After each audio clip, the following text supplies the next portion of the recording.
Assalamualaikum warahmatullahi wabarakatuh. Kembali lagi bersama saya Devi Septiani, tutor mata diri Bahasa Indonesia dari PKBM Bina Pandu Mandiri. Nah, pada kesempatan kali ini saya akan menjelaskan tentang teks prosa. Kita akan mengenal lebih dekat dengan teks prosa. Nah, apa itu teks prosa? Jadi, teks prosa itu adalah karangan bebas yang tidak terikat oleh aturan seperti puisi. Kalau puisi itu kita pada teks puisi itu kita ada aturannya yang terikat seperti baris, irama, dan rima. Nah, sedangkan pada teks prosa itu tidak ada aturan yang terikat atau tidak ada aturan yang khusus. Kemudian, prosa menggunakan bahasa sehari-hari yang mudah dipahami. Nah, prosa juga dapat berupa fiksi atau cerita rekaan atau non fiksi berdasarkan fakta. Jadi prosa itu bisa ada fiktifnya, ada faktanya. Nah, itu ada sesuai dengan cerita yang disajikan oleh teks tersebut. Mau itu cerpen, mau itu novel, nah itu termasuk ke teks fiksi. Kemudian ciri khas teks prosa. Nah, ada ciri khas dari teks prosa itu sendiri. Yang pertama, menggunakan kalimat yang lengkap dan jelas. Kemudian memiliki alur cerita yang jelas untuk teks prosa fiksi. Dan ketiga, menggunakan berbagai macam gaya bahasa seperti metafora, simil, kemudian personifikasi dan lain-lainnya.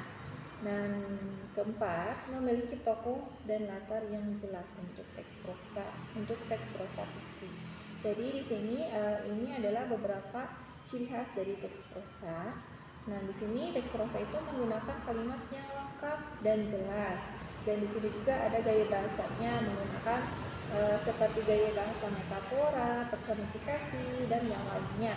Kemudian teks prosa ini memiliki tokoh dan latar yang jelas untuk teks fiksi khususnya ya. Jadi di teks fiksi itu yang berbau fiksi itu ada tokohnya dan juga ada latar tempatnya di mana dengan jelas. Selanjutnya jenis-jenis prosa. Nah, jenis prosa itu ada dua. Yang pertama jenis prosa fiksi dan yang kedua itu prosa non fiksi. Kalau misalkan prosa fiksi itu diantaranya seperti novel, cerpen, dongeng, legenda, dan mitos serta fable atau cerita hewan. Nah, kalau misalkan prosa non fiksi, di sini ada esai, biografi, autobiografi, dan laporan serta artikel. Itu adalah contoh prosa non fiksi.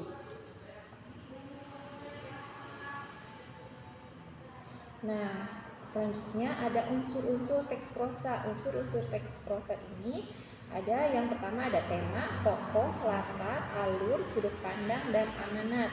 Nah, tema itu adalah ide pokok atau pesan yang ingin disampaikan oleh si penulis. Nah, kemudian yang kedua adalah tokoh. Tokoh itu adalah pelaku dalam cerita. Yang ketiga adalah latar. Nah, latar itu seperti latar tempat, waktu, dan suasana cerita. Itu berlangsung di mana, terjadinya kapan, dan suasananya itu seperti apa. Kemudian yang keempat, alur. Nah, alur itu adalah rangkaian peristiwa dalam cerita. Nah, terus kemudian yang selanjutnya ada sudut pandang. Sudut pandang itu adalah cara pandang penulis dalam menceritakan ceritanya. Nah, itu seperti apa sudut pandang penulis itu dalam menceritakan cerita yang ia buat. Kemudian yang terakhir ada amanat. Nah, amanat itu adalah pesan moral yang terkandung dalam cerita. Jadi si penulis itu selalu menyimpan pesan moral pada setiap teks prosa yang ia tuliskan, yaitu fiksi ataupun non fiksi. Nah, di sini ada contoh teks prosa. Nah, contoh teks prosa akan saya bacakan. Di sini contohnya, hujan rintik-rintik membasahi bumi yang haus. Aku duduk termenung di beranda rumah.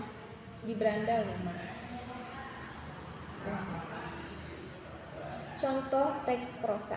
Nah, di sini contohnya, hujan rintik-rintik membasahi bumi yang haus. Aku duduk termenung di beranda rumah, memandang jauh ke arah perkebunan yang hijau membentang luas. Angin sepoi-sepoi membawa aroma tanah basah yang begitu menenangkan. Disinilah aku merasa paling nyaman, jauh dari hiruk pikuk kota. Aku ingat betul saat pertama kali menginjak kaki di tempat ini. Seorang gadis kecil yang penuh semangat, membawa mimpi-mimpi indah. Kini aku telah tumbuh dewasa, namun mimpi-mimpiku masih sama, ingin menjadi seorang penulis terkenal. Karyaku dibaca oleh banyak orang dan menginspirasi mereka. Nah, itu adalah contoh dari teks prosa. Kita akan analisis unsur intrinsik apa saja yang ada pada teks tersebut. Nah, ini ada unsur intrinsik dari teks prosa contoh tadi.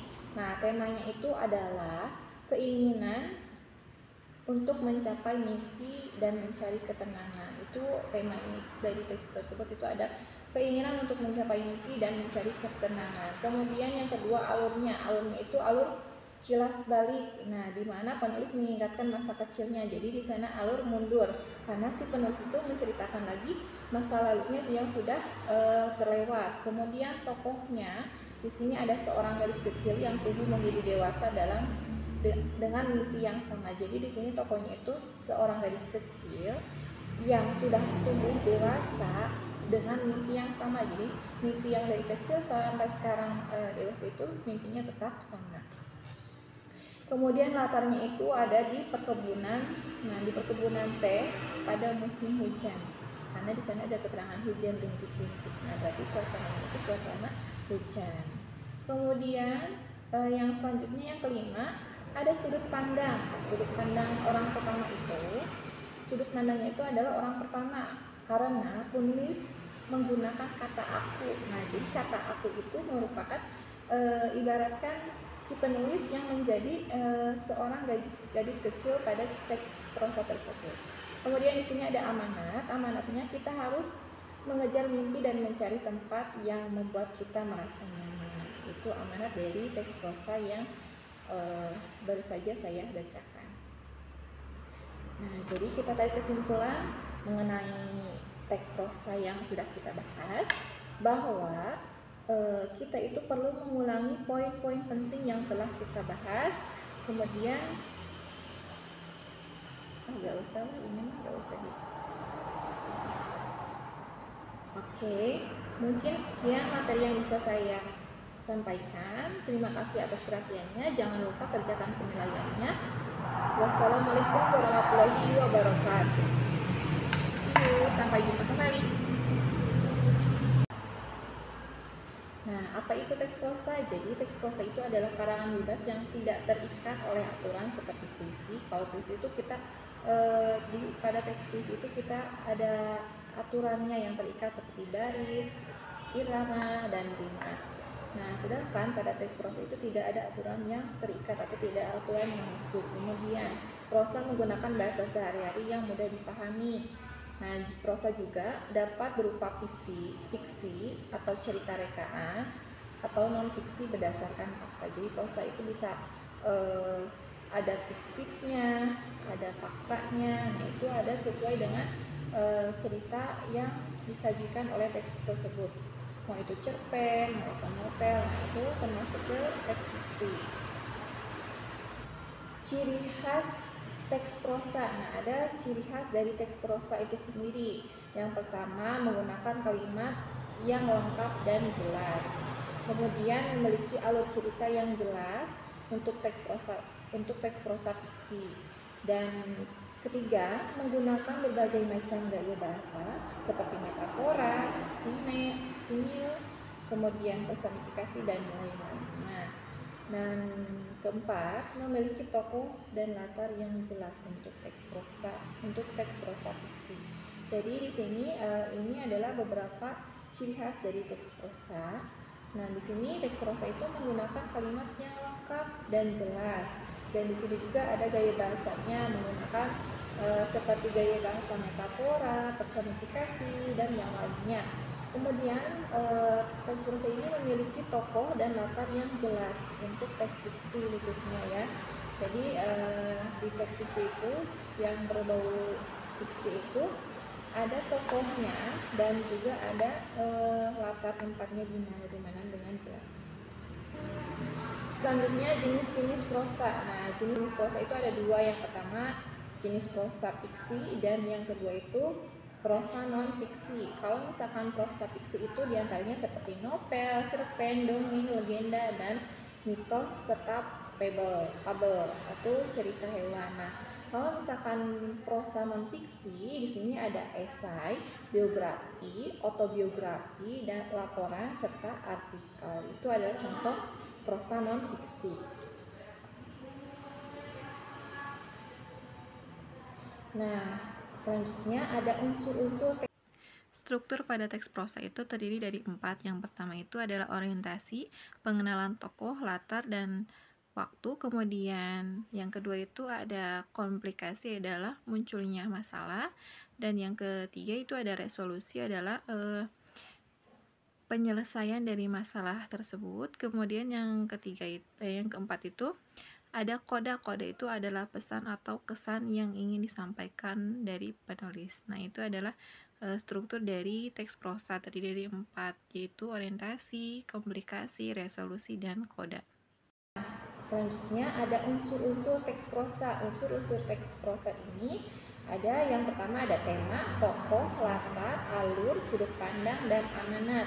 Nah, tema itu adalah ide pokok atau pesan yang ingin disampaikan oleh si penulis. Nah, kemudian yang kedua adalah tokoh. Tokoh itu adalah pelaku dalam cerita. Yang ketiga adalah latar. Nah, latar itu seperti latar tempat, waktu, dan suasana cerita. Itu berlangsung di mana, terjadinya kapan, dan suasananya itu seperti apa. Kemudian yang keempat, alur. Nah, alur itu adalah rangkaian peristiwa dalam cerita. Nah, terus kemudian yang selanjutnya ada sudut pandang. Sudut pandang itu adalah cara pandang penulis dalam menceritakan ceritanya. Nah, itu seperti apa sudut pandang penulis itu dalam menceritakan cerita yang ia buat. Kemudian yang terakhir ada amanat. Nah, amanat itu adalah pesan moral yang terkandung dalam cerita. Jadi si penulis itu selalu menyimpan pesan moral pada setiap teks prosa yang ia tuliskan, yaitu fiksi ataupun non. Contoh teks prosa. Nah, di sini contohnya, hujan rintik-rintik membasahi bumi yang haus. Aku duduk termenung di beranda rumah, memandang jauh ke arah perkebunan yang hijau membentang luas. Angin sepoi-sepoi membawa aroma tanah basah yang begitu menenangkan. Disinilah aku merasa paling nyaman, jauh dari hiruk-pikuk kota. Aku ingat betul saat pertama kali menginjak kaki di tempat ini. Seorang gadis kecil yang penuh semangat membawa mimpi-mimpi indah. Kini aku telah tumbuh dewasa, namun mimpi-mimpiku masih sama, ingin menjadi seorang penulis terkenal. Karyaku dibaca oleh banyak orang dan menginspirasi mereka. Nah, itu adalah contoh dari teks prosa. Kita akan analisis unsur intrinsik apa saja yang ada pada teks tersebut. Nah, ini ada unsur intrinsik dari teks prosa contoh tadi.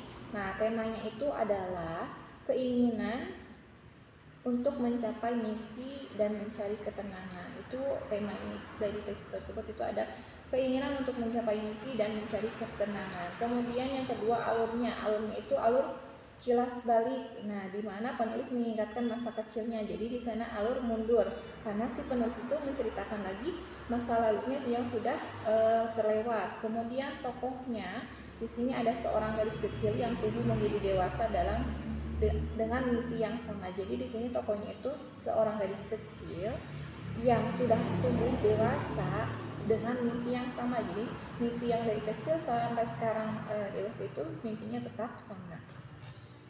Kemudian latarnya itu ada di perkebunan. Nah, di perkebunan teh pada musim hujan. Karena di sana ada keterangan hujan rintik-rintik. Nah, berarti suasananya itu suasana hujan. Kemudian yang selanjutnya yang kelima ada sudut pandang. Nah, sudut pandang orang pertama itu, sudut pandangnya itu adalah orang pertama karena penulis menggunakan kata aku. Nah, jadi kata aku itu merupakan ibaratkan si penulis yang menjadi seorang gadis kecil pada teks prosa tersebut. Kemudian di sini ada amanat. Amanatnya kita harus mengejar mimpi dan mencari tempat yang membuat kita merasa nyaman. Itu amanat dari teks prosa yang baru saja saya bacakan.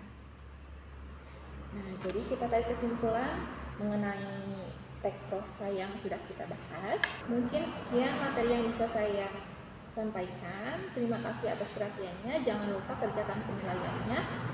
Wassalamualaikum warahmatullahi wabarakatuh. See you. Sampai jumpa kembali.